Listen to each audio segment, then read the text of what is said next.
어, 교회의 선교적 정체성과 역할 10장 마지막 예배하는 공동체 살펴보겠습니다. 신구약에 나타난 교회의 정체성 중 가장 핵심은 결국 예배하는 공동체입니다.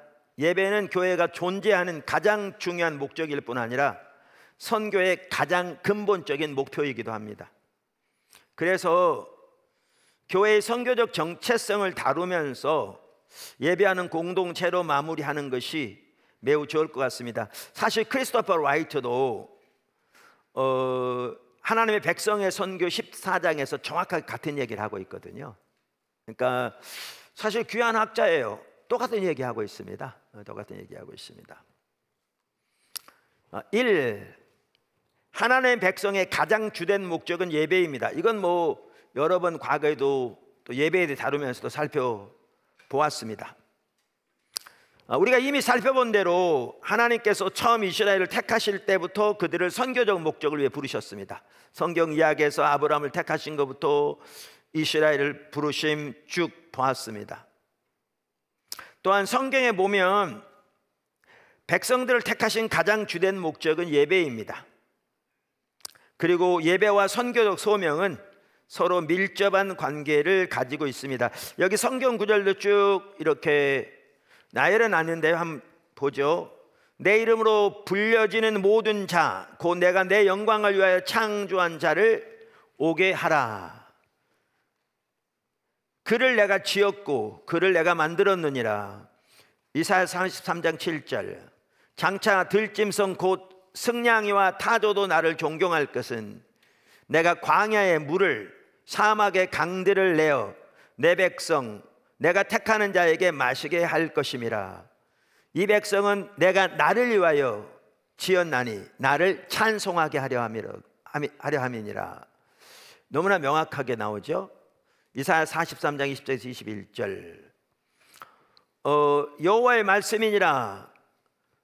띠가 사람의 허리에 속함같이 내가 이스라엘 온 집과 유다 온 집으로 내게 속하게 하여 그들로 내 백성이 되게 하며 내 이름과 명예와 영광이 되게 하려 하였으나 그들이 듣지 아니하였느니라. 그러니까 원래 하나님께서 이스라엘 백성을 택하신 게 하나님의 이름과 명예와 영광이 되게 하기 위해서였다고 그랬잖아요. 근데 그들이 그 자리에 떠났다, 지금 이렇게 말하고 있는 거잖아요. 예레미야 13장 11절에서 신약에 와도 이 말씀이 똑같이 나오거든요. 우리가 잘 아는 사실 에베소 1장 3절에 14절.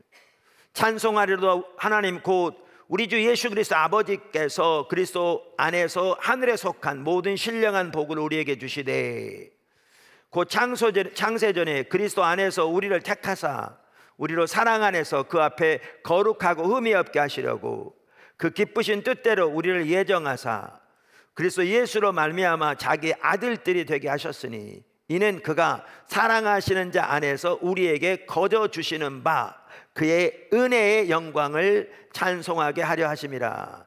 쭉 말한 다음에 12절에 보면 이는 우리가 그리스도 안에서 전부터 바라던 그의 영광의 찬송이 되게 하려 하심이라. 베드로전서 2장 9절만 하더라도 그러나 너희는 택하신 족속이요 왕같은 제사장들이요 거룩한 나라요 그의 소유된 백성이니 이는 너희를 어두운 가운데서 불러내어 그의 기이한 빛에 들어가게 하신 이의 아름다운 덕을 선포하게 하려 하심이라. 베드로전서 2장 9절. 자, 이런 구절들을 보면 우리가 그러한 사실을 명확하게 볼 수 있죠. 우리는 앞에서 하나님께서 구약의 이스라엘 때부터 모든 열방이 복을 받도록 하기 위해 부르신 것을 살펴보았습니다. 다시 말해서 하나님께서 이스라엘을 택하신 목적이 선교적이었습니다. 이스라엘은 다른 나라들을 위해 존재하는 나라였습니다. 제사장 나라. 당연히 신약의 교회는 이스라엘의 정체성과 역할을 그대로 이어받습니다. 그래서 우리가 이미 살펴본 대로 교회도 처음부터 선교를 위해 창조되었습니다. 그런데 이 구절들을 보면 알 수 있듯이 하나님은 구약의 이스라엘뿐만 아니라 신약의 교회를 창조하시되 하나님의 영광을 위해 하나님을 찬양하도록 창조하셨다고 말하고 있습니다. 그래서 여기서 보면 뭐가 옳습니까? 둘 다 옳다는 거죠. 그리고 그 둘은 밀접하게 연관되어 있습니다.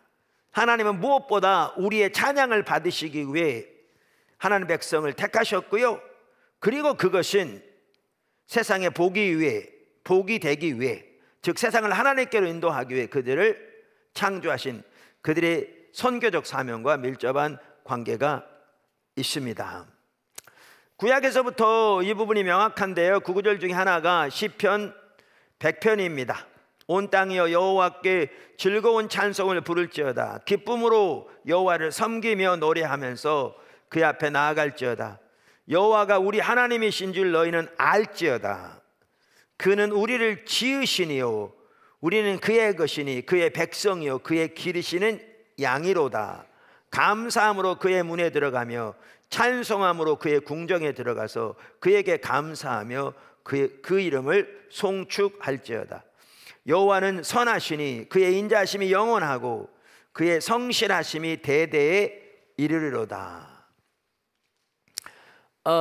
이 구절에 보면 하나님께서 이스라엘을 창조하신 목적이 하나님을 찬양하도록 하기 위한 것임을 볼 수 있고요, 아니 온 피조물이 하나님을 찬양하도록 되어 있고요, 동시에 이렇게 하나님의 백성들이 하나님을 찬양할 때 하나님이 이스라엘의 하나님이라는 것을 온 열방에 그리고 대대로 알게 하실 것이라고 말하고 있습니다.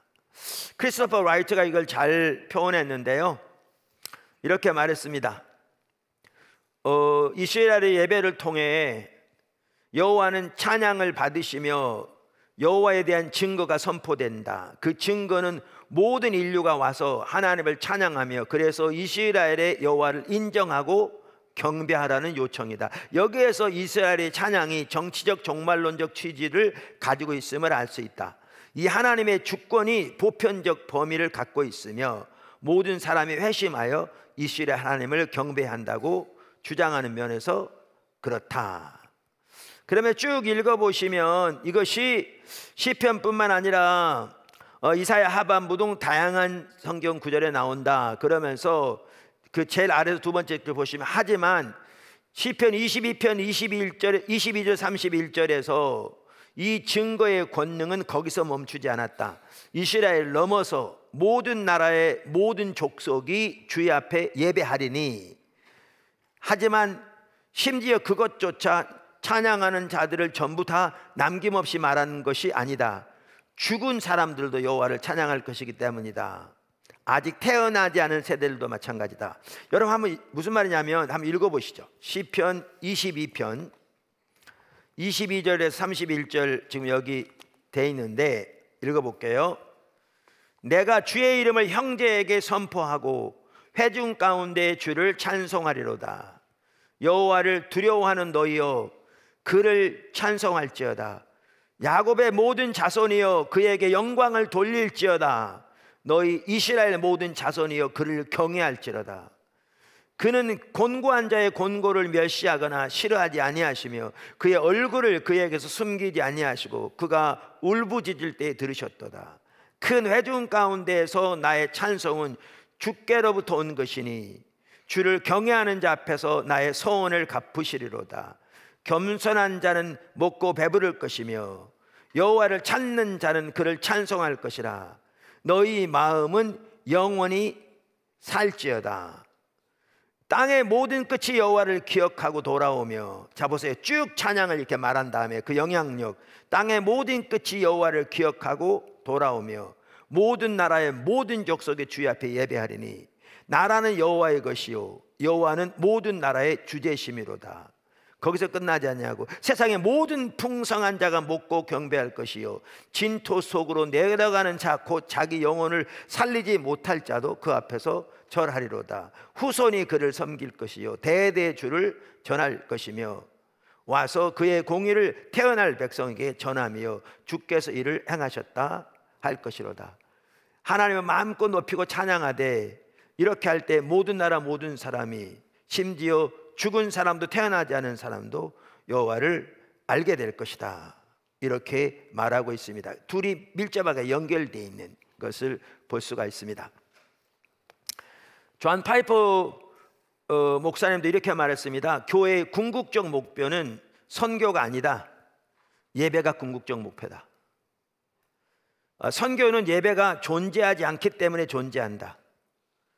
사람이 아니라 하나님이 궁극적이기에 선교가 아니라 예배가 궁극적인 것이다.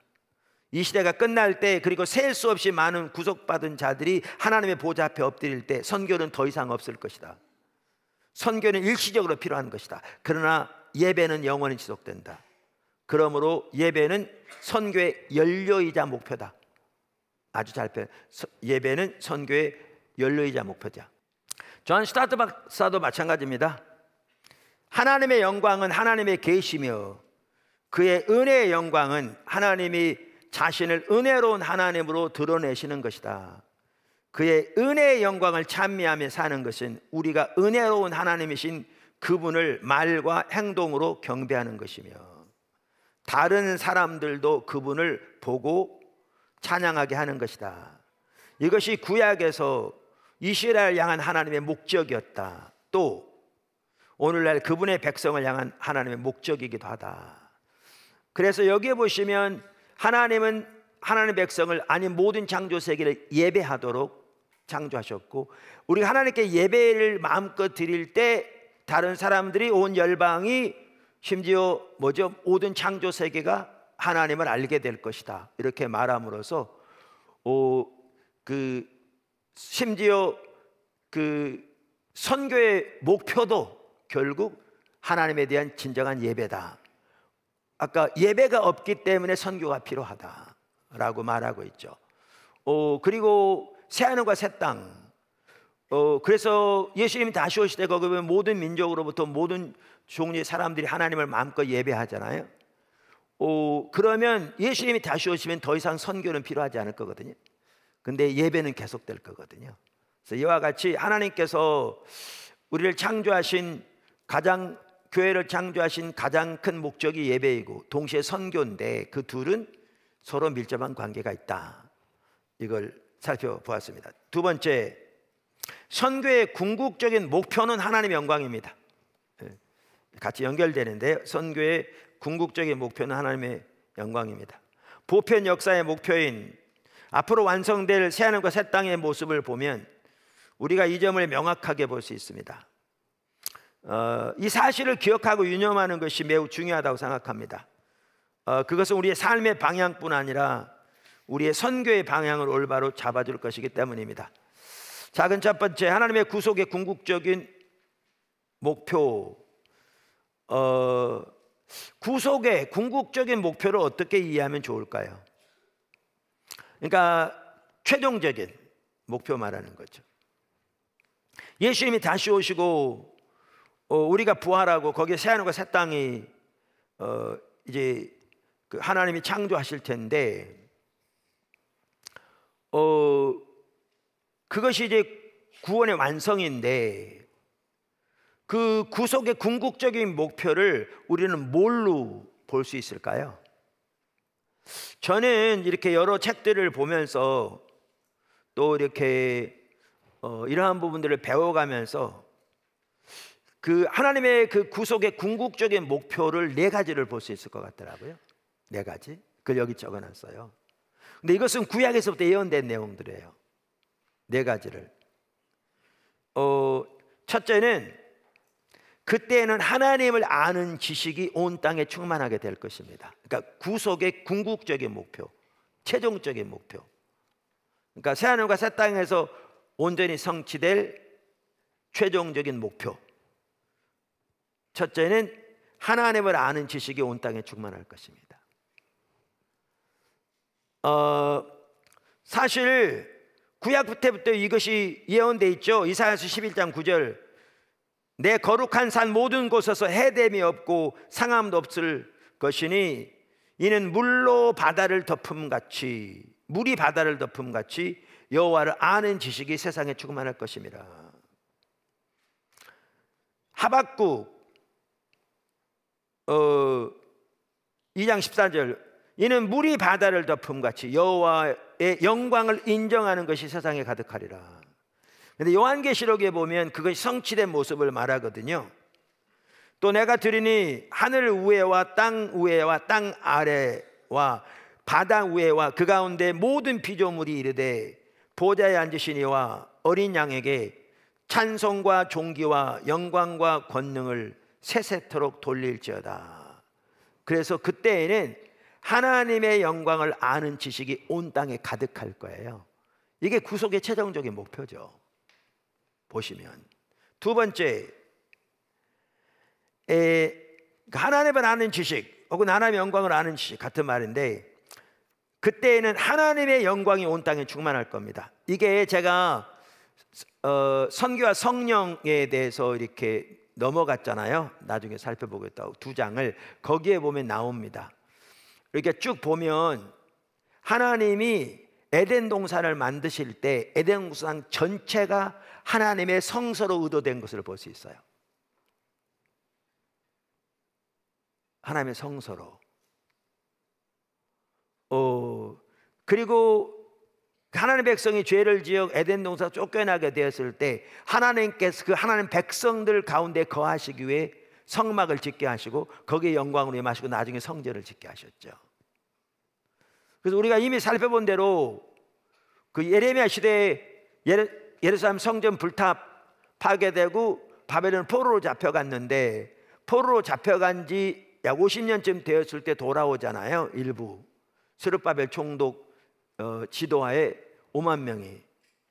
그래서 성전을 짓다가 방해 때문에 기초만 놓고 중단되거든요. 중단된 지 한 8년, 16년, 18년쯤 되었을 때 학계와 스가랴를 통해서 성전 지을 걸 촉구하시면서 지금 그 바벨론 포로에서 돌아온 지가 20년 가까이 되는데, 그리고 성전을 짓다가 중단해서 방해 때문에 그랬는데 성전 지으라고 촉구하면서 예루살렘의 황폐함이 70년 만에 끝나리라고 예레미야를 통해서 약속하셨는데 그 약속이 성취되지 않았다고 말하잖아요. 아직 폐허 가운데 있다. 이거 보면 여러 번 나눈 것처럼 하나님의 백성들은 일부 이미 돌아와서 정착했는데, 정착하지 20년 가까이 됐는데 성전이 안 세워지니까 예루살렘의 황폐함이 아직 끝나지 않았다고, 하나님 백성이 온전히 회복되지 않았다고. 왜? 하나님은 하나님 백성들 가운데 거하시며 그 가운데 두루 행하시며 그들과 말씀하시며 그들을 인도하시고 그들 가운데 하나님만이 하실 수 있는 일을 나타내시는 게 하나님의 계획이었거든. 그 에덴 동산에서부터. 그리고 신약에 오면 어떻게 되느냐? 이제 교회가 바로 하나님의 성전이 된 거잖아요. 그러면서 뭐죠? 내가 너희 가운데 거하고 두루 행하여 나는 너희 하나님이 되고 너희는 내 백성이 되리라. 이 하나님과 우리의 관계, 하나님 우리 아버지에서 우리가 자녀된, 하나님 우리 하나님 되시고 우리가 하나님 백성이 된 요 관계가 의미하는 실제적인 그 역사들이 우리 가운데 나타나는, 우리가 구약의 지성소처럼 하나님의 영광이 지상적인 임재로 머무는 게 지성소였는데, 신약의 교회는 베이커 출판사에 나온 성경 백과사전에 의하면 구약의 지성소보다 무한정 더 위대한 하나님의 영광의 보고이다. 임재와 보고, 영광의 보고이다. 신약의 교회가 그렇게 의도한 거잖아요. 그럼 사실 이런 것만 해도 그래요. 우리 오늘 계속 지난 이렇게 앞에서 살펴본 것처럼 하나님의 의도하신 교회가 하나님의 성전으로서 그게 어떤 의미였는가를 보면, 근데 오늘날 우리가 지금 어떤 상태에 있는가를 보면 우리가 얼마나 하나님 의도하신 자리에서 멀어지는가를 볼 수 있어요. 그러니까 라오디게아 교회 같은 경우에 신약의 교회인데 예수님은 문 밖에 계셨잖아요. 내가 문 밖에 서서 두드리노니, 이 말 하나님의 임재가 철저히 거두어져 있다는 얘기거든요. 그러니까 칭찬할 만한 것이 한마디가 없었잖아요. 라오디게아 교회 아무리 칭찬할 걸 찾으셔도 한마디가 없는, 그 지역이 산업이 발달했기 때문에 그래서 성도들이 부자였고 다 하나님의 축복을 받아 부자가 되었다고 말했을 것이고, 그러니까 교회가 부자였죠. 얼만큼 나는 부자라 부자에 부족함이 없다고 자부할 만큼. 그런데도 하나님의 임재가 거쳐 있었잖아요. 예수님 문 밖에 계셨다는 말로 저는 그걸 의미한다고 믿습니다. 그러니까 하나님 앞에 칭찬받을 것이 단 하나가 없잖아요. 하나님은 가난하다고 그러는데 본인들은 부자라고 생각하고 있는 거죠. 뭐가 참된 부인지를 모르니까. 눈 멀었다. 영적인 눈이 가려진 거죠. 그러니까 신약 시대에도 이렇게 되는 거죠. 그래서 하나님께서 의도하신 신약의 교회가 어떠한 교회인가를 보면 오늘날 교회가 처해 있는 상황이 얼마나 하나님의 의도하신 자리에서 멀리 떠났는가 뿐만 아니라 그렇게 신약의 교회를 하나님의 성전으로 세우셨고요, 구약의 성전에 대한 약속을 성취해서 고린도서 6장에 보면 알 수 있잖아요. 그러나 그것이 온전히 성취된 게 아니어서 성전은 지어져 간다고 에베소 2장에 말하잖아요. 그러면서 최종적으로 어디에서 성전이 되어지느냐, 새하늘과 새 땅은 그 새하늘 새 땅 전체가 하나님의 영광에 머무는 성전이 될 것이거든요. 이게 하나님의 계획입니다. 팀 케너 목사님의 책에 봐도 그게 나오고요, 톰 라이트 박사의 책에 봐도 그게 나오고요, 성격이 명확하게 그걸 말하고 있고요. 하나님의 성전. 그래서 결국 구속의 궁극적인 목표는 하나님의 영광이 온 땅에 충만하게 될 겁니다. 새하늘과 새 땅 전체가 하나님의 성소가 될 겁니다. 하나님의 성소. 우리 인간과는 근본적으로 구별된 하나님의 창조주 하나님이시기 때문에, 그러나 인간과 하나님이 함께 거하는, 거기에 교제가 있는, 만남이 있는, 교통이 있는, 원래 에덴 동산에서 그랬거든요. 하나님은 인간과 근본적으로 구별되되 찾아오셔서 아담과 교제하시고 말씀하시고 하나님의 의중을 알리시고 타락하기 전에. 세 번째, 새하늘과 새 땅에서는 하나님이 온전히 통치하실 것입니다. 하나님의 나라는 하나님의 왕적 통치를 의미합니다. 하나님의 구속이 완성되고 하나님의 나라가 온전히 임하는 그날에는, 그래서 하나님이 온전히 통치하실 것입니다. 그날에는 성경에 말하는 그 모든 예언들이 온전히 성취될 것입니다. 그래서 빌립보서 2장만 하더라도 이러므로 하나님이 그를 지극히 높여 모든 이름 위에 뛰어난 이름을 주사 하늘에 있는 자들과 땅에 있는 자들과 땅 아래에 있는 자들로 모든 무릎을 예수의 이름에 꿇게 하시고 모든 입으로 예수 그리스도를 주라 시인하여 하나님 아버지께 영광을 돌리게 하셨느니라. 쭉 읽어보시면, 그래서 고린도서 15장만 해도 그렇습니다. 부활장이죠. 23절, 그러나 각각 자기 차례대로 되리니 먼저는 첫 열매인 그리스도요, 그 다음에는 그가 강림하실 때 그리스도에게 속한 자요, 그 외에는 마지막이니 그가 모든 통치와 모든 권세와 능력을 멸하시고 나라를 하나님 아버지께 바칠 때라. 그가 모든 원수를 그 발 아래 둘 때까지 반드시 왕노릇 하시리니 맨 나중에 멸망받을 원수는 사망이니라. 만물을 그 발 아래 두셨다 하셨은즉 만물을 아래에 둔다 말씀하실 때 만물을 그의 아래에 두시니가 그 중에 둘지 아니한 것이 분명하도다. 만물을 그에게 복종하게 하실 때에는 아들 자신도 그때 만물을 자기에게 복종하게 하신 이에게 복종하게 되리니 이는 하나님이 만유의 주로서 만유 위에 계시려 하심이라. 뭐예요? 예수님이 다시 오셔서 구속이 완성될 날, 그래서 만물을 예수님의 발 앞에 복종하게 하실 거라고 그랬잖아요. 성경 여러 곳에서. 그것이 성취되는 그날, 그것이 빌립보 2장에도 나오고 히브리서에도 나오고 구약에서부터 예언되고 이게 성취되는 그날, 그날에 만물을, 그러니까 예수님에게 복종하신 이에게, 그러니까 예수님에게 복종하시게 하게 하신 이에게, 하나님에게 예수님도 복종하게 되리니, 이 말인 거죠.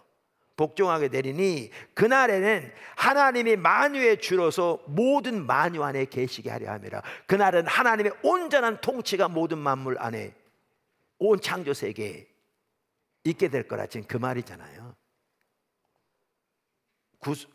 최종적인 구속의 어떤 궁극적인 목표, 이거를 이승현 교수가 그의 책에서 이렇게 말하거든요. 예수가 만물과 자신을 하나님께 복종시키는 궁극적인 목적은 하나님께서 만물의 주인으로서 만물 안에 계시게 하기 위함이다. 이처럼 예수를 통한 하나님의 구원 사역은 모든 피조 세계를 다 포함한다. 우주의 어떤 존재도 예수를 통한 구원 사역의 범위를 벗어나 독립적으로 존재하지 않는다. 그래서 그날에는 하나님의 통치가 모든 만물에 온전히 실현될 것입니다. 네 번째, 그날에는 하나님의 모든 창조 목적이 달성될 겁니다. 그날에는 하나님의 모든 창조 목적이 달성될 것입니다. 하나님께서 처음 모든 창조 세계와 인간을 창조하셨을 때의 그 목적이 그날에는 온전히 달성될 겁니다. 인간의 타락으로 인한 죄의 결과들이 다 소멸되고 모든 악과 악의 세력은 다 제거되고 마지막 원수인 사망까지도 모두 제거될 것입니다. 하나님께서 창조 때 원래 계획하셨던 하나님과 인간 사이의 친밀한 교제, 인간과 인간 사이 등 모든 피조물 사이의 온전한 화합과 질서도 회복될 것입니다. 그리고 하나님의 정의와 평화와 생명이 온전히 회복될 것입니다. 한마디로 말해서 거기에는 하나님의 샬롬이 넘치게 될 것입니다. 이게 뭐죠? 하나님의 구속의 궁극적인 목적이에요. 그러니까 톰 라이트 박사만 하더라도 하나님 나라에 대해서 구약이 예언하고 있는 말을 크게 네 가지로 요약하거든요. 그게 시편이나 그 외 여러 성경 구절들을 특별히 이사야 선지자가 표현하고 있는 구절들을 요약해서 그래서 네 가지 이렇게 말해요. 하나님의 약속과 목적이 성취될 때, 이스라엘이 이교도들의 압제로부터 건짐을 받게 될 때, 악이 혹은 특히 압제적인 국가들의 악이 심판받을 때, 하나님이 정의와 평화의 새로운 통치를 알리실 때. 그런데 예수님이 오셔서 이 부분에 대한 이해가 더 확대되잖아요. 그러면서 그 하나님의 구속이 최종적으로 완성될 때는 모든 악이 멸해지고 마지막 원수인 사망까지도 멸해질 거라고 말하는 거죠. 그래서 하나님께서 원래 인간을 창조하셨을 때, 아니 모든 창조 세계를 창조하셨을 때의 그 목적이 온전히 달성될 거다. 자, 그러면 이게 구속의 궁극적인 목적입니다.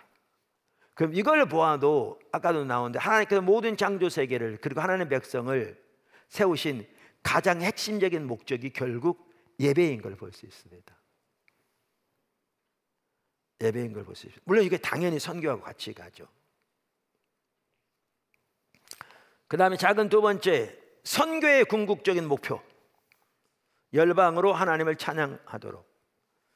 이처럼 하나님의 구속의 궁극적인 목표, 다시 말해서 보편 역사의 궁극적인 목표를 분명하게 이해할 때 우리는 선교의 궁극적인 목표를 분명하게 볼 수 있습니다. 우리 선교의 궁극적인 목표와 목적은 열방으로 하나님을 찬양하게 하기 위함입니다.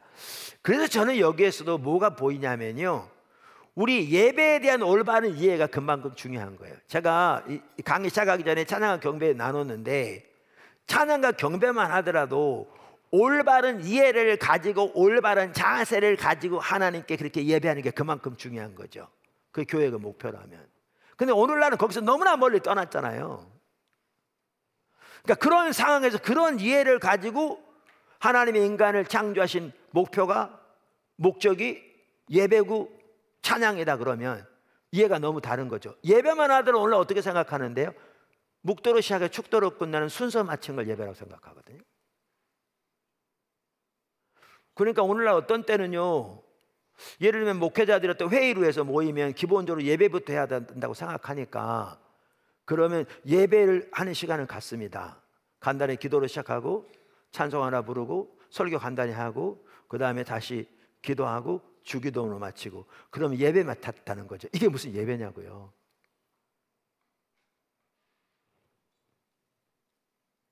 하나님이 그 예배 받으시려고 창조하셨냐고요.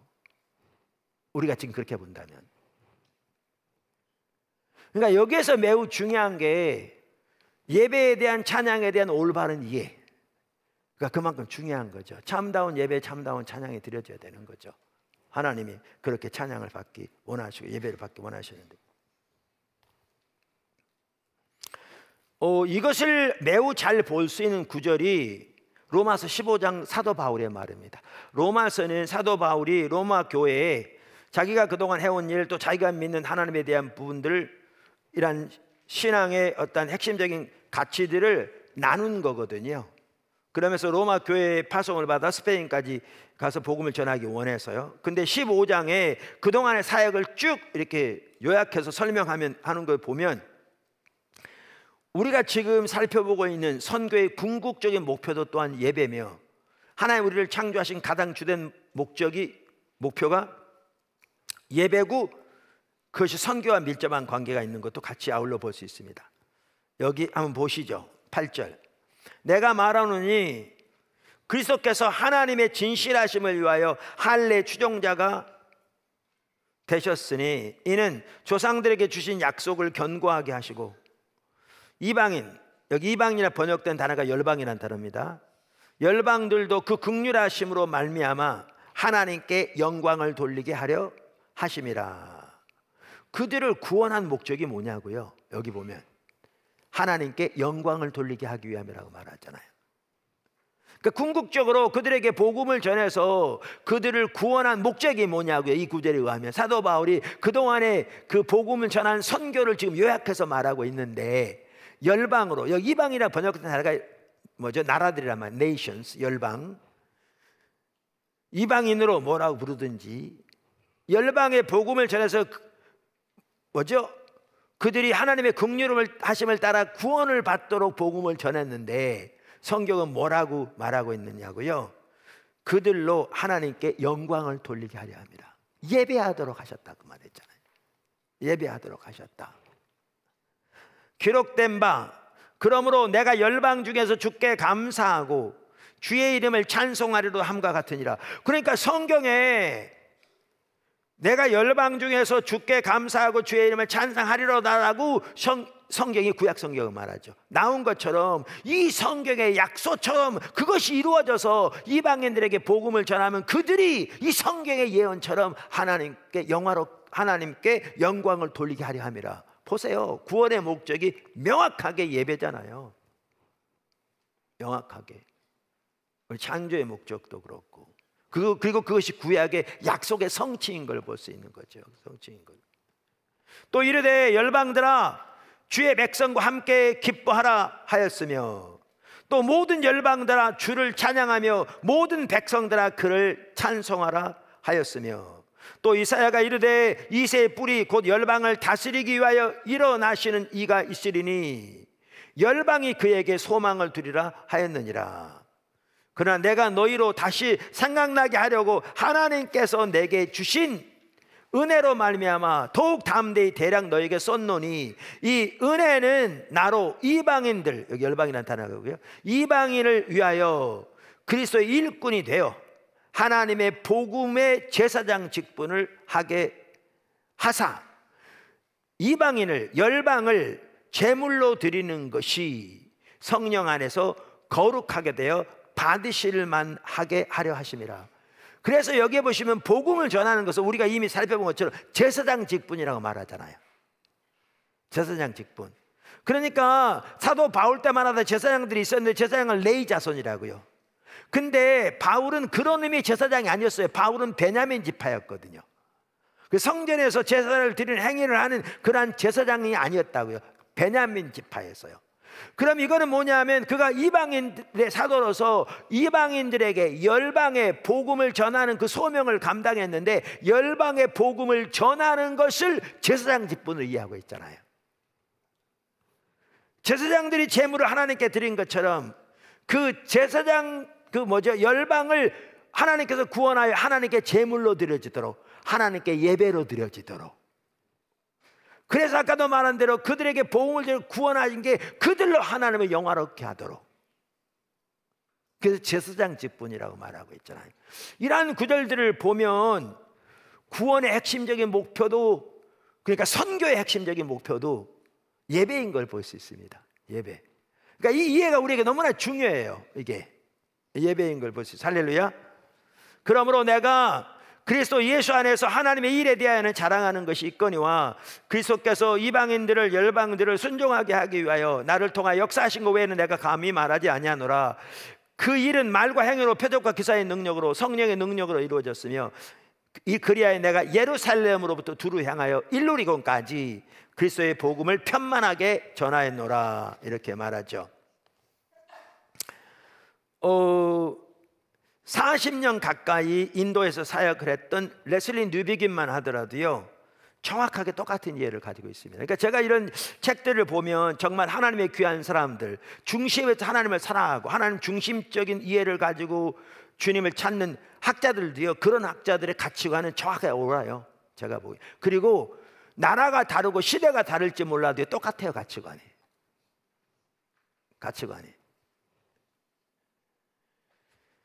레슬리 뉴비긴의 선교적 교회에 관한 뛰어난 책 교회의 소명에서 마이클 고인은 레슬리 뉴비긴의 이해를 이렇게 말하거든요. 성경 이야기의 목표는 창조 세계의 우주적인 갱신이며, 그러니까 창세부터 요한계시록으로 나오는 그 이야기의 목표가 뭐냐? 하나님의 구원의 목표, 우주적인 회복이잖아요. 그러면서 아까 어떻게 새 땅에는 하나님을 아는 지식이 온 땅에 가득할 것이고 하나님의 영광이 온 땅에 가득할 것이고 아까 쭉 살펴봤잖아요. 또한 교회의 선교는 하나님이 다른 이들을 그 갱신으로 초대하기 위해 땅끝까지 이르도록 하시는 일에 대해 삶, 말씀, 행위에서 신실한 증인이 됨으로써 하나님의 목적에 참여하는 것이다.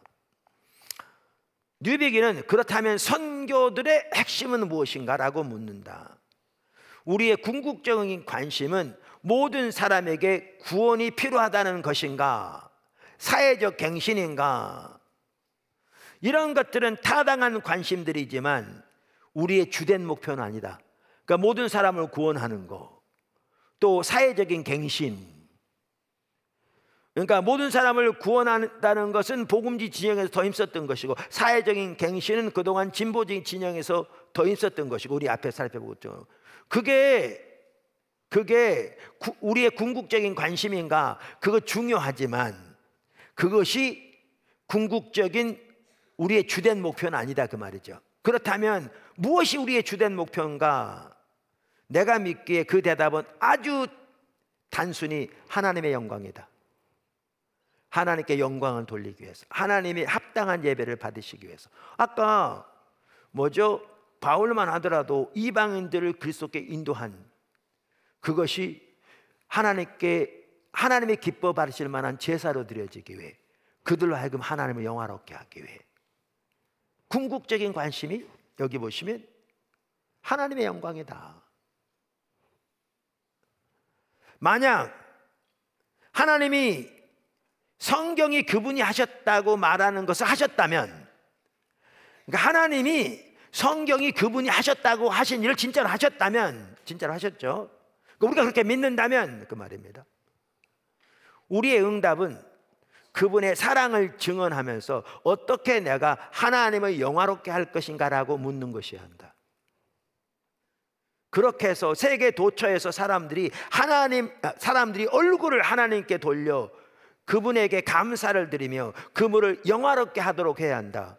하나님의 영광이 선교의 목적이자 목표이고 우리의 유일한 목표는 우리가 그분을 찬미하여 영화롭게 해야 한다는 것이다. 여기 찬양에 대한 이해도 정확하게 나온, 예배에 대한 이해도. 이걸 보아도요, 이걸 보면 십자가 복음이 얼마나 중요한 걸 볼 수 있어요. 선교에 있어서도. 할렐루야. 그러니까 이게 왜 중요하냐면 이런 부분을 분명하게 인식하는 게 우리가 선교에 있어서 올바른 목표와 목적을 가지고, 그렇기 때문에 올바른 자세로 선교할 수 있다는 거예요. 이게 우리가 그 직장에서 하는 것이건 사업을 통해서 하는 것이건 아니면 전혀 복음이 전파되지 않은 다른 나라의 타문화권에 사는 것이건 아니면 양계 사업을 하는 것이건 하나님의 영광이다. 이런 영혼들 구원하는 것 중요하고 사회를 변화시키는 것 중요하지만 그것이 가장 근본적인 목표는 아니다.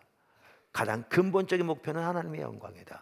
그래서 그들로 다 하나님의 영화롭게 하도록 하는 것이다.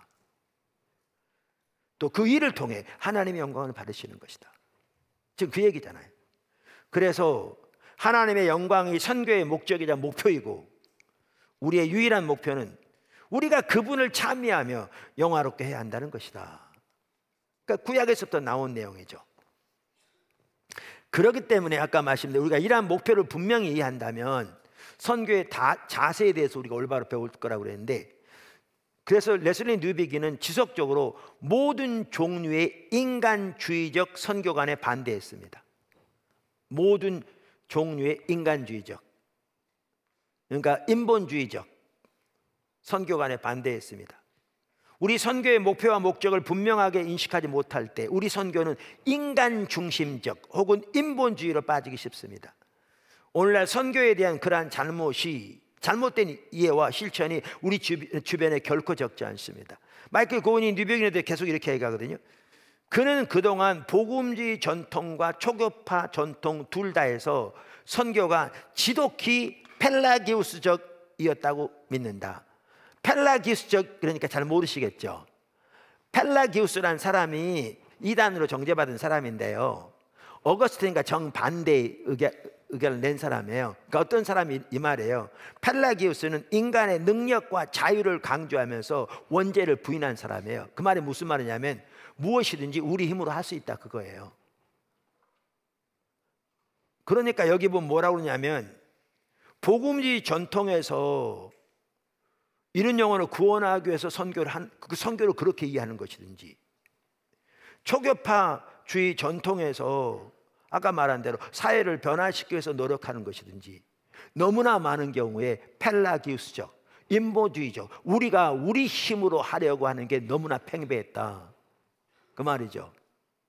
하나님 중심적으로 하나님을 의지하는 가운데 하나님께서 역사하시도록 할 뿐만 아니라 그 모든 목표가 하나님을 영화롭게 하는 것이 아니라, 그러니까 그만큼 십자가 복음의 삶이 중요하다고요. 그리고 사실 오늘날 선교만 하더라도요, 우리 복음주의 진영 내에서도 너무나 인본적인 게 많습니다. 정말 심각할 정도로 많습니다. 너무너무 심각할 정도로 많습니다. 그의 설명에 따르면 강조점이 개인의 영혼을 파멸로부터 구원하는 것에 있었든, 이제 복음주의에 많이 강조한 대로, 또는 사회적 잘못들을 바로잡는 것에 있었든, 이건 뭐 진보주의에서 많이 하고 우리 둘 다 포함하는 거 맞지만, 그동안 압도적인 강조점은 우리의 프로그램에서의 성도들에 있었다. 근데 여전히 그런 거거든요. 지금 진짜 심각하게 그래요, 우리 주변에.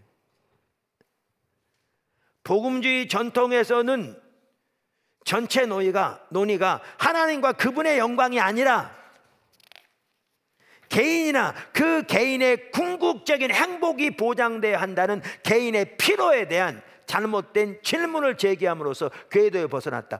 오늘 낮에 나눈 부분도 바로 그 얘기죠. 우리가 전도하면서 초점이 하나님의 영광이 아니고 뭐에 초점이 있느냐고요. 영혼 구원을 말할지 모르지만 이 지금 레슬리 뉴비기는 너무나 정확하게 말한 것처럼 하나님과 그분의 영광이 아니라 개인이나 그 개인의 궁극적인 행복이 보장돼야 하는 그 개인의 필요에 초점이 맞춰진 게 오늘날 소위 말하면 전도라고 하는 거잖아요. 선교의 목적 자체가 가려져 버린, 정확하게 이렇게 돼버린 거잖아 오늘날. 그러니까 메시지마다 수석되고 모든 예배마다 거기에 초점이 맞춰지고 그걸 전도라고 생각하고, 그렇게 안 하면 교회가 안 세워질 것처럼, 다 거의 모두가 그렇게 하니까 그게 정상인 것처럼 이렇게 가버린 거잖아요. 근데 그게 얼마나 펠라기스적인지, 그 쉽게 말해 미단적인지, 좀 강하게 말하면 그 말이잖아요. 지금 우리가 하나님의 능하신 은혜의 역사를 사유하고 개인적으로 만들어버리고, 마치 구원의 우주적 드라마 전체가 나를 위해 라는 말에서 절정을 이루는 것처럼 말할 때 이것은 복음의 왜곡이다. 지금 우리가 그러고 있잖아요. 완전한 복음의 왜곡인 거죠. 그걸 복음이라고 생각하죠. 정말 잘못되게. 초교파주의 전통에서는 논의가 사회를 다시 새롭게 하기 위한 우리의 과업에 초점을 맞추었는데, 이것도 역시 선교에 대한 오해로 이어졌다. 어떻게 그럼 잘못됐는가?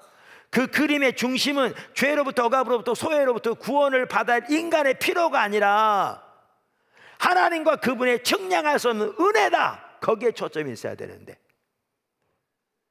그러므로 주된 관심은 세상이 어떻게 구원을 받을 것인가가 아니라 이 영광스럽고 은혜로운 하나님이 어떻게 영광을 받으실 건가가 돼야 된다, 그 말인 거죠.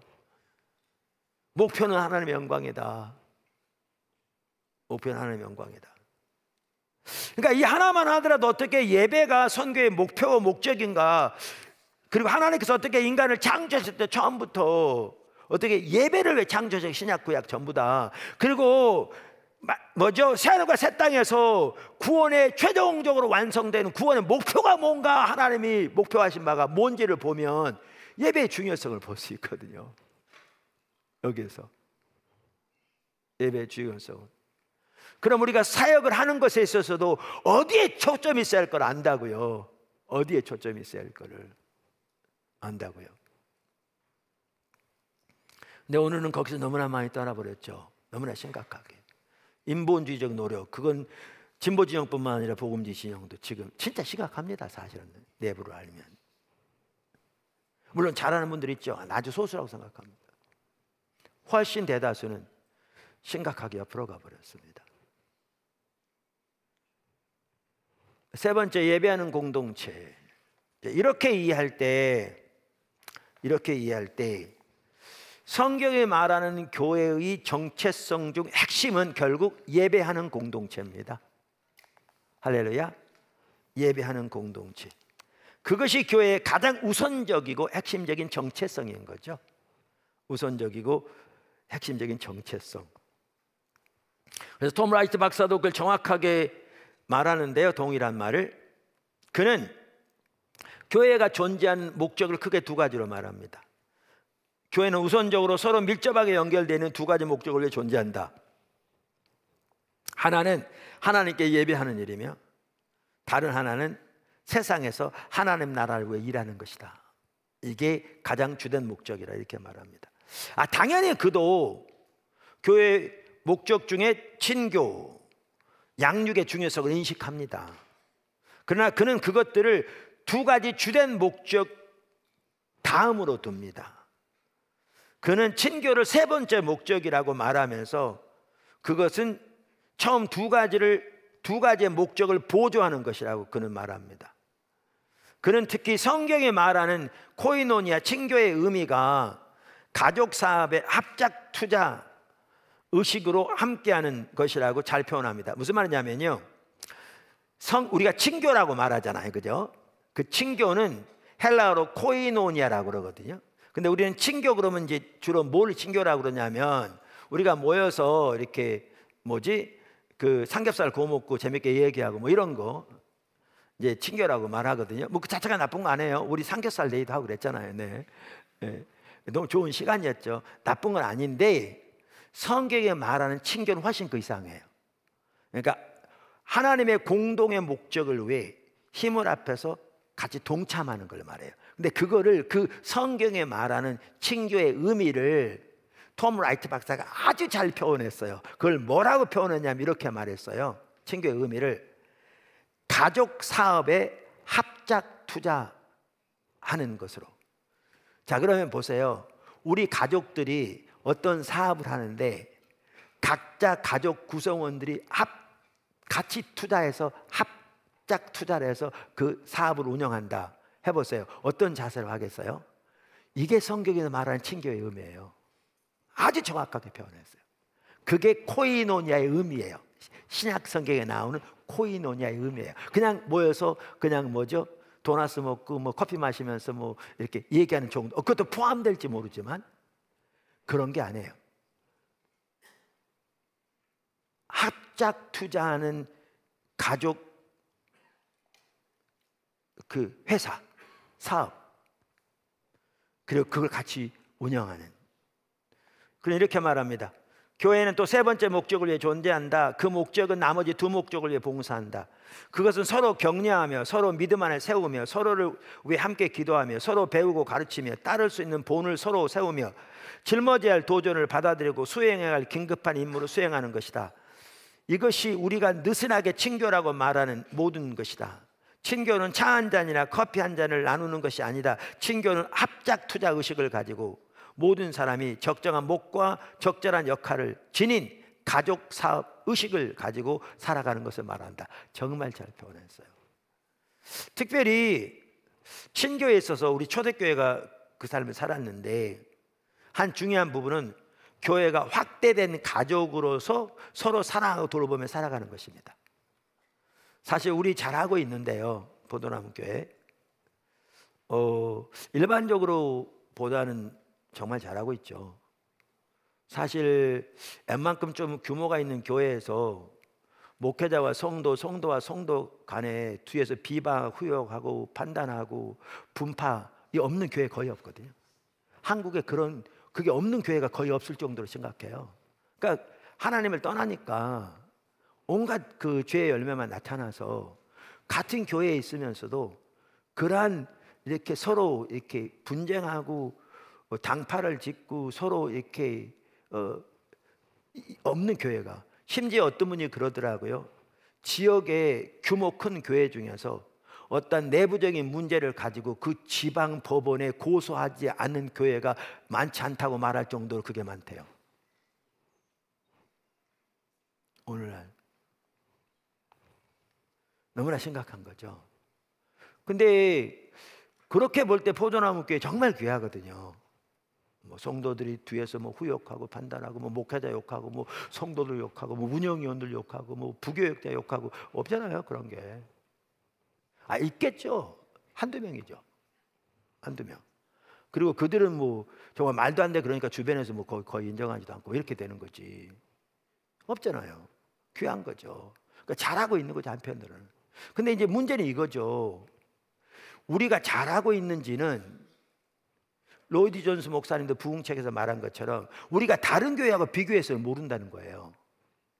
그러니까 주변의 교회하고 비교해서 우리가 낫다, 이게 기준이 못 된다는 거예요. 그럼 우리가 잘하고 있는지는 못하고 있는지는 뭘 봐야 되냐면, 하나는 성경에 비춰보거나, 우리가 두 번째는 하나님의 부흥이 강력하게 임했을 때, 예를 들면 뭐 평양 대부흥이 임했을 때, 예를 들면 뭐 요한웨슬리 시대 하나님의 부흥이 놀라웠게 영국 가운데 임했을 때, 뭐 이때 교회가 어땠는지 그거와 오늘의 현실을 비교해 봐야 우리를 볼 수 있다는 거예요.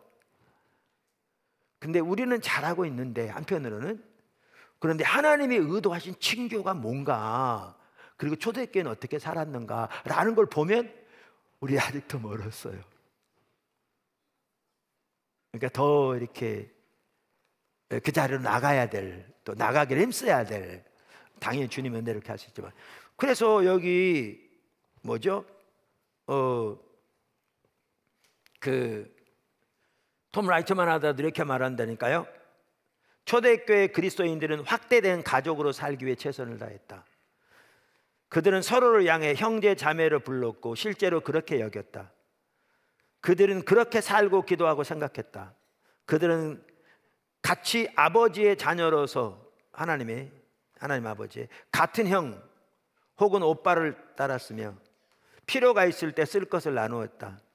그들이 사랑에 대해 말했을 때 그들이 의미했던 중심적인 내용은 한 가족으로 서로 돌보는 공동체로서 살아간다는 것이었다. 교회는 결코 그 소명을 잊어서는 안 된다.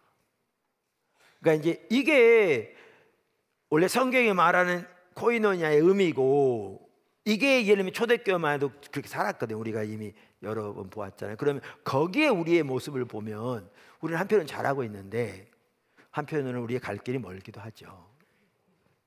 그래서 더 그렇게 되기를 소원하고 기도하고, 저는 그동안 교회의 존재 목적을 크게 네 가지로 말씀드렸잖아요. 네 가지로. 여기 도표를 보시면 이 우회 쪽, 그래서 예배, 예배 이제 중보기도도 또 예배 한 형태고요. 양육, 여기에 리더십이 나오고, 친교, 전도와 섬김, 이렇게 말했잖아요. 물론 그 중에서도 예배가 가장 중요한 목적이다. 그리고 예배가 올바로 되어야 다른 모든 것이 다 가능하다 그랬잖아요. 근데 저는 이렇게 선교적 교회를 배워가면서, 또 아까 톰 라이트만 하더라도 그 부분을 말하면서 제가 도표를 약간 이렇게 바꿨어요. 왜냐하면 하나님은 처음부터 우리를 선교를 위해 부르시고 또 우리를 창조하신 목적이 예배이기 때문에, 그리고 그 둘이 밀접한 관계가 있기 때문에 이렇게 바꿨어요. 화살표를 표시해서. 똑같이 물론 톰 라이트 네 가지라는 부분이 다 있는 걸 아까 얘기합니다. 다 요렇게 네 가지 요소를 가지되 가장 핵심이 결국 예배고 선교인, 예배고 선교인, 요렇게 교회의 그 어떤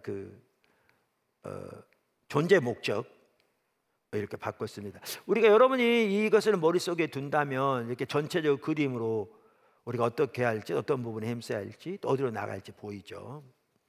당연히 예배와 선교가 교회의 가장 중심 목적입니다. 그리고 예배는 선교와 분리되지 않습니다. 여기서 말하는 선교는 총체적인 선교 혹은 포괄적인 선교를 말합니다. 양육과 친교도 중요합니다. 그러나 양육과 친교는 톰 라이트가 말한 것처럼 예배와 선교를 위해 봉사하기 위해 존재합니다. 그러니까 양육과 친교도 그 자체는 중요합니다. 아까 그 친교의 의미도 살펴봤는데, 근데 문제는 뭐죠? 친교의 의미를 올바로 안다면 이게 선교를 위해 중요하고 이게 예배를 위해 중요한 걸 알 수 있어요. 그 의미를 올바로 안다면. 자, 그러면 친교도 중요한데 한편으로는 그게 예배로 선교로 나가지 않으면 그 교회는 병든 거죠. 그러니까 우리가 그렇게 하기 쉽거든요. 모여서 이렇게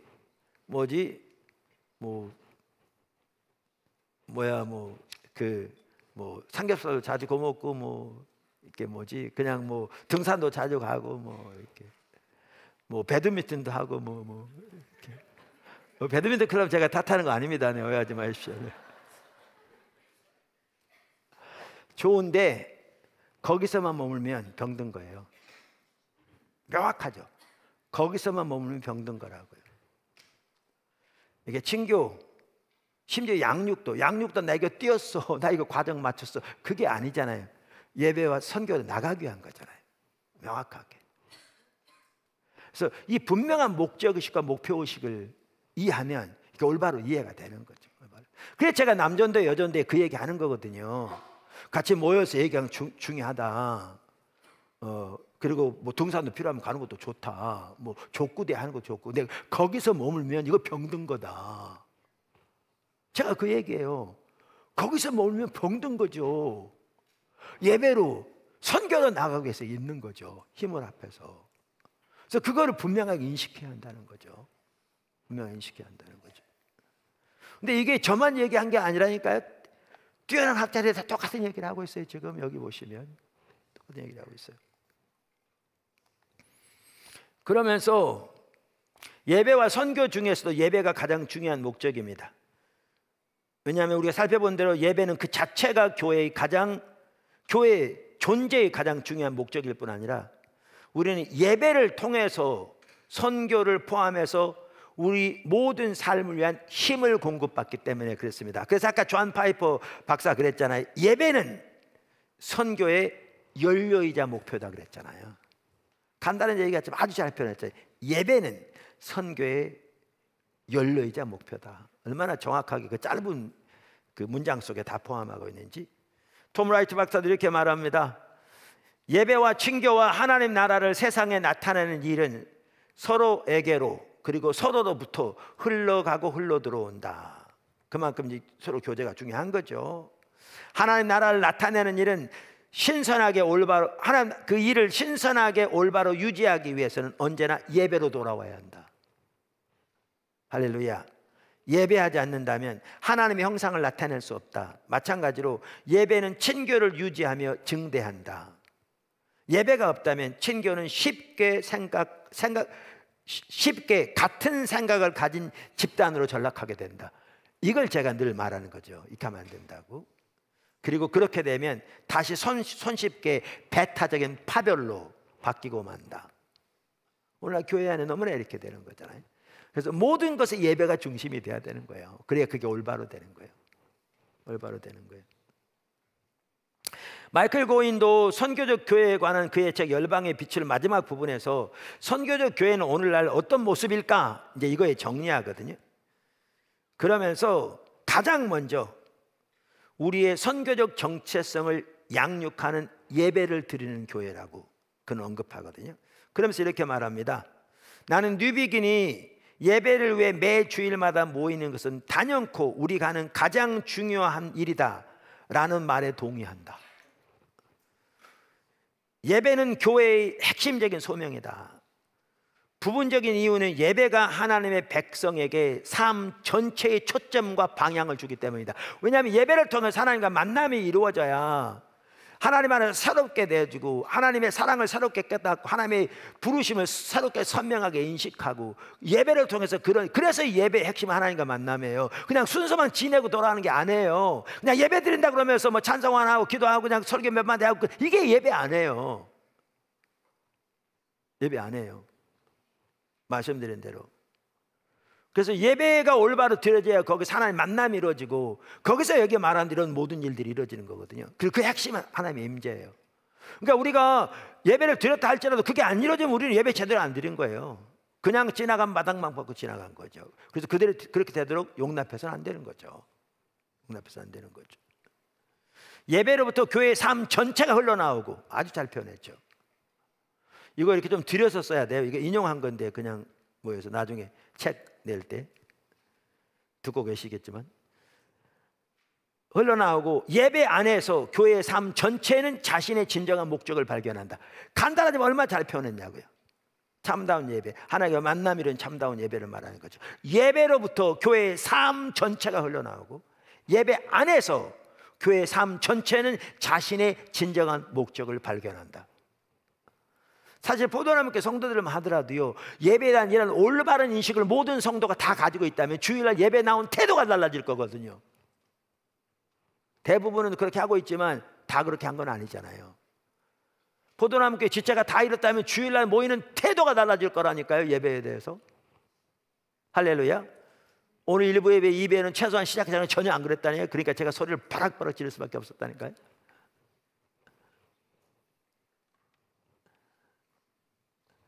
그러므로 예배를 올바로 드리는 일은 최우선순위가 되어야 한다. 할렐루야. 크리스토퍼 라이트는 예배 핵심으로서 찬양과 경배의 중요성을 매우 잘 인식하는 듯합니다. 그는 이렇게 말합니다. 하지만 똑같이 성경적인 의미에서 찬양이 존재하기 때문에 선교가 존재한다고 말할 수 있다. 교회의 찬양은 선교의 활기를 북돋우고 선교의 특징이 되며, 또한 우리에게 대단히 필요한 것, 곧 우리의 모든 선교가 하나님이 사전에 행하신 선교에 대한 순전적 반응이며 참여해서 나온다는 것을 끊임없이 상기시킨다. 그러니까 여기도 이 선교가 올바로, 그러니까 찬양이 올바른 찬양이 돼야 되는 거죠. 아까 말한 하나님의 만남이 이루어지는, 하나님 임재와 함께 하는. 근데 이 말이 무슨 말이에요? 말이 선교만 하더라도 우리가 하는 게 아니고 누가 하는 거예요? 하나님이 하는 거죠. 그러니까 늘 말씀드린 대로 뭐 구약부터 신약까지 항상 하나님이 주도권을 잡으시고 앞서가신다는 거예요. 그리고 하나님이 앞서가시면서 하나님의 사람들에게 하나님의 행하심을 보이시는 거죠. 그럼 하나님의 행하신 사람들이 하나님과의 관계에서 하나님의 행하심, 하나님의 뜻, 하나님의 지금 일하고 계심을 깨닫고 그 일에 동참할 때 하나님의 능력을 통해 역사하신 거잖아요. 그게 뭐를 통해 되어진다는 거예요? 선교, 찬양을 통해 보여진다는 거잖아요. 이게 지금 그 얘기잖아요. 요게 교회 찬양은 선교의 활기를 북돋아주고 선교의 특징이 되며, 또한 우리에게 대단히 필요한 것, 곧 우리의 모든 선교가 하나님이 사전에 행하신 선교에 대한 순종적인 반응이며 참여해서 나온다는 것을 끊임없이 상기시킨다. 간단한 얘기 같지만요, 선교에 대한 사역에 대한 정확하게 성경적인 이해를 담고 있거든요. 찬양을 통해서 그런 앞서가신 하나님을 또 발견하게 되는. 제가 예배 회복 시간 나는 똑같은 얘기 지금 하고 있어요. 평온은 다를지 몰라도 우리의 모든 찬양이 하나님이 사전에 실제하시고 행동하신 것에 대한 반응인 것과 마찬가지다. 찬양도 마찬가지죠. 하나님이 하신 것에 대해서 반응을 하나님께 드리는 거잖아요. 우리가 하나님의 창조 질서가 창조주에게 취하는 적절한 일차적 자세 혹 존재 양식이다. 천지를 창조해서 하나님을 이렇게 찬양하는 것. 그러므로 우리의 선교가 하나님에 대한 피조물의 반응의 일부인 점을 고려하면 찬양 역시 그 1차적 양식이 되어야 한다. 할렐루야. 심지어 그는 이렇게 말합니다. 바울과 실라가 빌립보 감옥에서 찬송을 부르던 것을 생각할 때 유럽 교회가 찬양의 회심적 능력을 통해 태어났다고 말해도 과언이 아니다. 그러니까 하나님이 유럽으로 옮기신 거잖아요. 아시아 가려고 하는 거를. 근데 그래서 유럽으로 옮기셔서 그 첫 번째 성에 들어간 게 빌립보 성이었거든요. 빌립보에 가서 사역은 별로 안 되고 그 뭐죠? 있을 때 귀신 들린 여자애가 맨날 쫓아다니면서 예언하는데 예언은 정확한데 귀신 들려 하니까 있냐고 참다가 나중에 귀신 쫓아내 버렸더니 그러니까 여자 그 종의 그 주인이 여러 명 같아요. 최소한 2명 이상의 복수니까 그 아이 그 귀신 들려 하는 걸 통해서 점쳐가지고 돈 버는데 그 희망이 사라지니까 바울을 고소해가지고 감옥에 채찍에 맞고 갇히게 된 거잖아요. 근데 자정되었을 때 하나님께 찬양했는데 그때 옥토가 흔들리고 이 착고가 풀리고 그러면서 이제 그 뭐죠? 그 간수장이 두려워 떨 때 우리가 여기 있다고 두려워하지 말라고 그렇게 돼서 그게 계기가 돼서 빌립보 교회가 세워진 거거든요. 이 말은 뭐냐 하면 유럽의 교회가 유럽의 선교가 찬양이 시작됐다. 유럽 교회가 그 얘기거든요.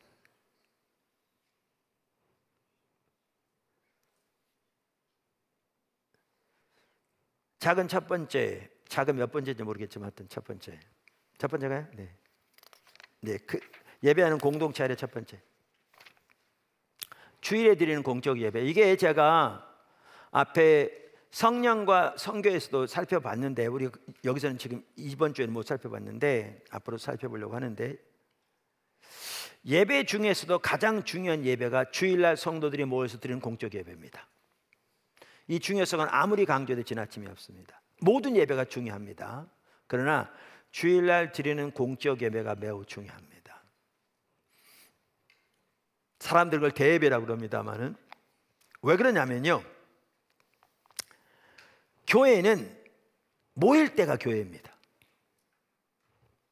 모일 때가 교회입니다. 그러니까 베이커 성경 사전이 교회에 대해서 이렇게 말했는데 아주 잘 말하고 있어요. 우주적인 실체로서뿐 아니라, 그러니까 universal reality, 그러니까 전 세계에 걸친 하나의 뭐죠? 교회로서의 그 하나의 실체로서 교회이든지 지역적이고 구체적인 표현으로서의 교회도, 그러니까 여기 전 세계에 걸칠 뿐만 아니라 모든 시대에 걸친 무형교회라고 그러는데요, 다른 말로. 그 다음에 구체적인 표현으로 지역적으로 나타나는 교회, 그 유형교회라고 그러는데요. 그러니까 그 교회이든지 그 교회도 바울의 글들에서는 보다 명확하게 하나님의 교회 또는 그리스도의 교회로 지칭되었다. 성경에 보면 이와 같은 방식으로 보편적이고 세속적인 헬라어 단어가 독창적인 기독교적 의미를 갖게 되었고, 교회는 다른 모든 세속적이거나 종교적인 단체와는 달리 기독교인의 회집 모임 공동체의 의미를 갖게 되었다. 이게 무슨 말이냐면요, 교회 그러면 헬라어로 에클레시아라는 단어입니다. 에클레시아 여러 번 말씀.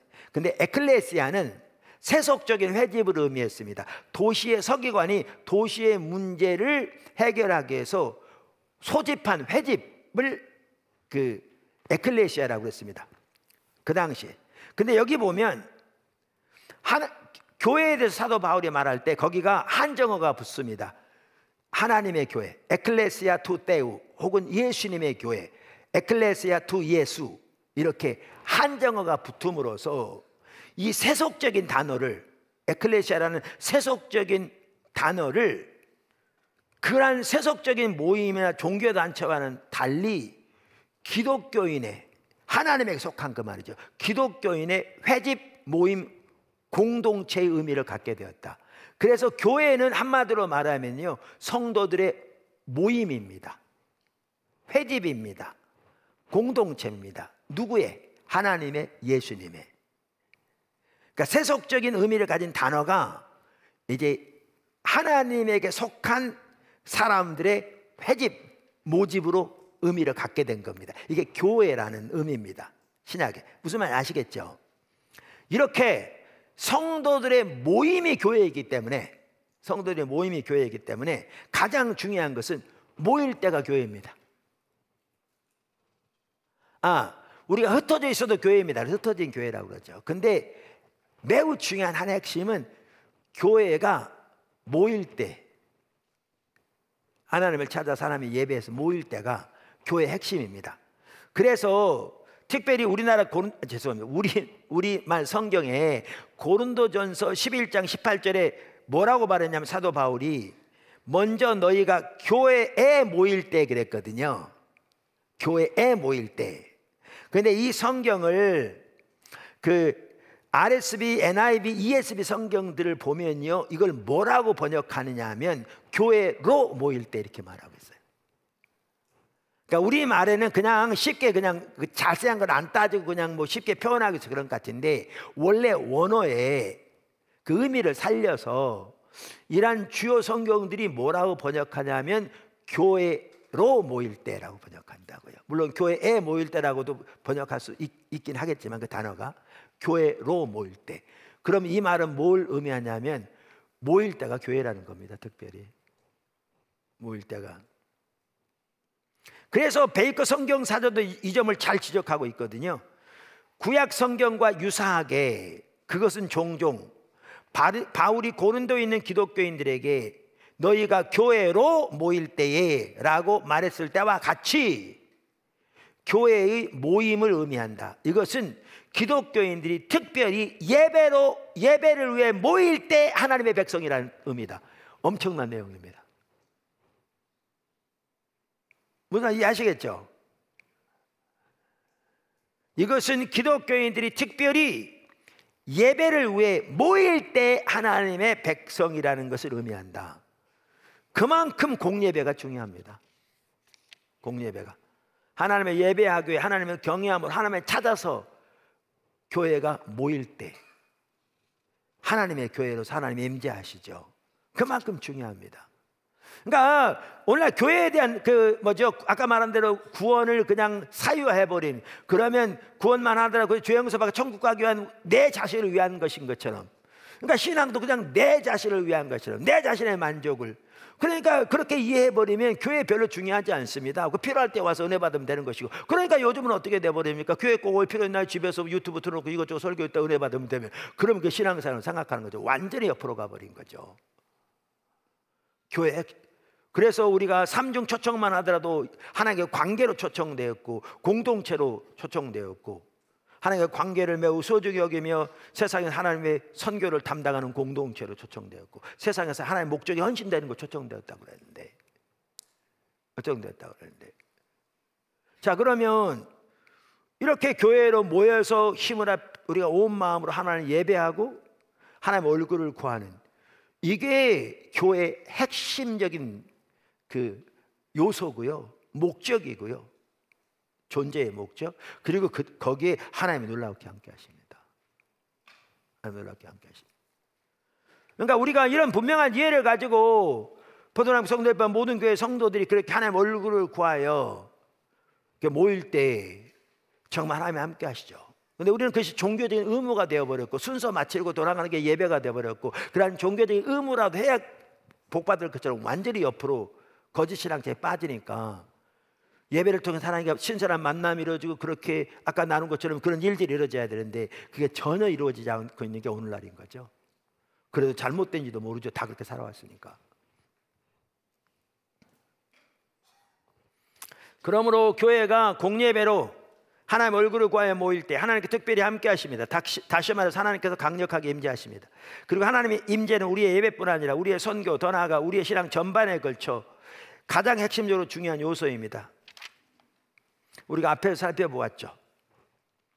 사실 그래서 우리가 포도나무교회 지체들이 이러한 걸 분명히 이해한다면, 아까도 말씀드린 대로 주일날 모일 때 이런 예배의 핵심적인 중요성을 인식하고 그렇게 하나님의 얼굴을 구하여 우리가 함께 마음을 모아서 하나님의 임재, 또 하나님의 그 목적, 의도를 깨닫고 함께하기 위해서 주님을 찾아 나온다면, 그러면 우리 예배 더 놀랍게 함께하겠죠. 더 놀랍게 함께하겠죠. 근데 이 공적 예배는 말씀 선포와 관련해서 중요합니다. 당연하겠지만 공적 예배는 말씀 선포와, 특별히 공적 예배는 교회의 정체성을 양육하기 위한 핵심적인 시간입니다. 교회의 정체성을 양육하기 위한 핵심적인 시간입니다. 마이클 고인 박사는 아까 말씀드렸잖아요. 오늘날의 선교적 교회는 어떤 모습일까? 그 부분을 그 열방의 빛을 마지막 부분에 다루면서 우리의 선교적 정체성을 양육하는 예배를 드리는 교회라고 말했거든요. 그러면서 지금 이 공적 예배가 교회의 선교적 정체성을 양육하는 핵심적인 사건인 것을 동일하게 말하고 있거든요. 그래서 이렇게 말합니다. 폴 존스는 우리의 교회적 정체성을 양육하기 위한 첫걸음이 예배일 것이라고 바르게 주장한다. 우리는 어떻게 예배를 드리는지에 따라 형성된다. 우리의 선교적 정체성이 공예배를 통해 어떻게 양육될 수 있는가? 그는 특히 요한계시록에서 이에 대한 좋은 예를 발견한다. 이렇게 발견합니다. 그러면서 이렇게 말합니다. 요한계시록이 보여주는 예는 어떻게 예배가 모든 경쟁적인 이야기에 대항하면서 하나님의 백성이 성경 이야기를 따라 살아가도록 요청하는 중요한 역할을 할 수 있는지를 보여준다. 요한계시록을 구성하는 요한의 비전은 주의 날, 예배의 날에 나타난다. 소아시아 지역의 교회는 로마의 엄청난 힘에 위협받고 있었고 로마의 세계관에 잠식될 위험에 처해 있었다. 그러나 요한계시록은 담대하게 로마의 확립된 질서와 권력에 도전한다. 세상에 대한 참된 이야기는 로마 제국에 의해 십자가에 못 박혔지만 이제 만물을 지배하고 우주 역사를 궁극적인 완성으로 이끌어가는 한 사람에 의해 드러났다고 선포한다. 예수님이죠. 요한은 이 비전을 대안적 세계로서 제시하고 따라서 제국의 이야기에 대항하면서 새로운 방식으로 세상을 바라보게 하는 반체제적인 이야기를 구성한다. 요한계시록에서 하나님의 백성의 예전 노래 기도는 바로 이 이야기를 기념하는 것이다. 뭐예요? 주의 날, 예배의 날. 그러니까 성경에 보면 처음에는 매일 예배 드렸거든요. 그러면서 여러 지역으로 흩어지면서 안식 후 첫날 모였어요. 그걸 주의 날이라고 그래요. 예수님 부활을 기념하는. 그래서 오늘날 그게 주일인 거예요. 예를 들면 그 제7일 안식일 교회는 안식일은 토요일이니까 우리 안식일 지킨다 그러는데요. 구약에서는 안식일이 토요일입니다. 그러니까 금요일 해질 때부터 해질 때까지가 안식일이에요. 지금도 유대인들은 그래요. 그런데 초대교회 때는 예수님이 안식 후 첫날 주일에 부활하셨거든요. 보시면 초대교회 때는 예루살렘 교회 매일 모였어요. 금방도 말씀드려요. 그러다가 이제 교회가 여러 이방 지역으로 확대되면서 성경에 보면 반복적으로 뭐라고 그러냐면 안식 후 첫날, 안식 후 첫날, 안식 후 첫날. 예수님의 부활을 기념해서 안식 후 첫날인 주일날 모이기 시작했어요. 그리고 요한계시록을 보면 그날을 주의 날이라고 공식적 용어가 붙어요. 근데 그날 예수님이 자신이 모든 역사를 주관하고 계신 그 자신을 계시하시는 거죠. 그러면서 주일날 선포되는 메시지가 뭐냐?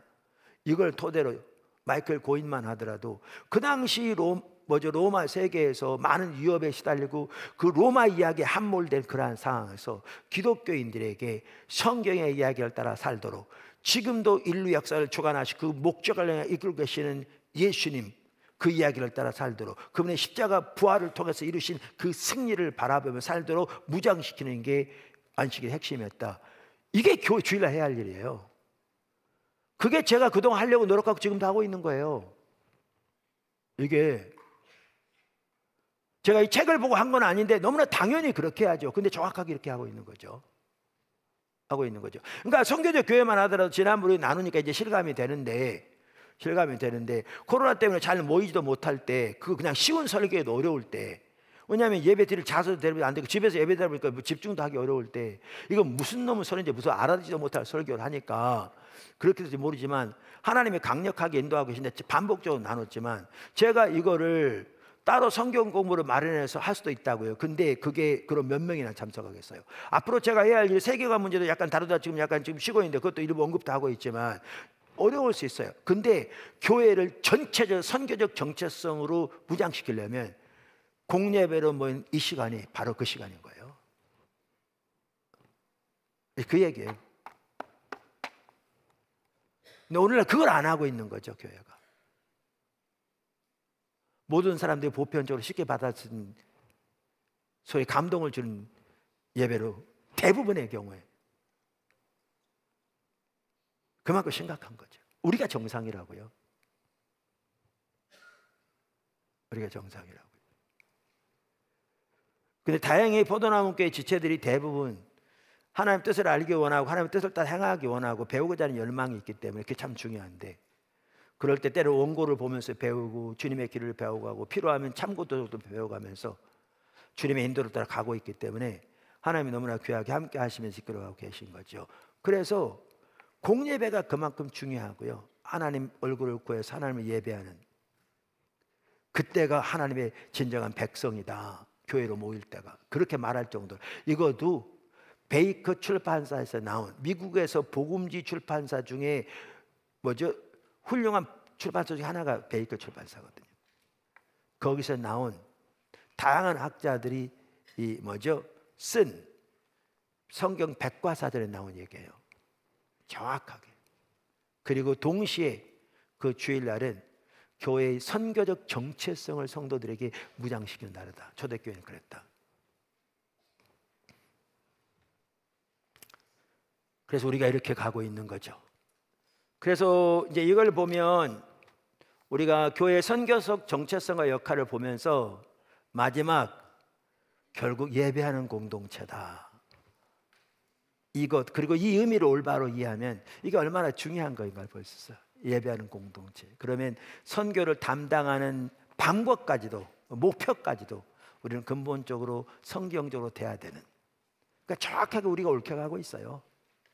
정확하게 옳게가고 있어요. 그런 부분에서도 하나하나 너무나 감사하게. 근데 옳게가고 있는 것이 더 이렇게 열매가 나타나고 하나님이 더 성령으로 임하시고 말씀드린 대로 더 전도가 확대되어져서 이렇게 교회가 더 이렇게 열매가 풍성하게 더 드러나게 되면, 지금도 그렇지만 하나님이 교회를 통해서 많은 교회들이 일깨우고 많은 나라들의 교회들이 일깨우는데 더 사용하시게 될 것 같아요. 하나님께서 지금은 나누지만 그렇게 돌이켜지려면 근본적으로 전환돼야 되거든요. 많은 대가를 지불하고. 그러니까 이대로는 안 된다는 걸 알면서도 근본적으로 대가를 지불하고 하나님의 말씀에 모든 걸고 서기를 주저하는 거예요. 대부분의 분들이, 목회자도 그렇고 성도들도 그렇고. 그런데 하나님께서 그렇게도 역사하시고 나타나실 때 그러한 열매들도 더 확대되게 하실 줄로 믿습니다. 이번 주간에 이렇게 우리가 모일 때마다 얼마나 감사하고 하나님이 함께 하시는지 감사하고요. 또 벌써부터 세 번째 시간이 기대됩니다. 근데 세 번째는 7월 달에 있더라고요. 제 안식으로 가기 전에. 저를 위해 기도해 주십시오. 이게 섬기는 게 쉽지 않네요. 그죠? 우리 기도하겠습니다.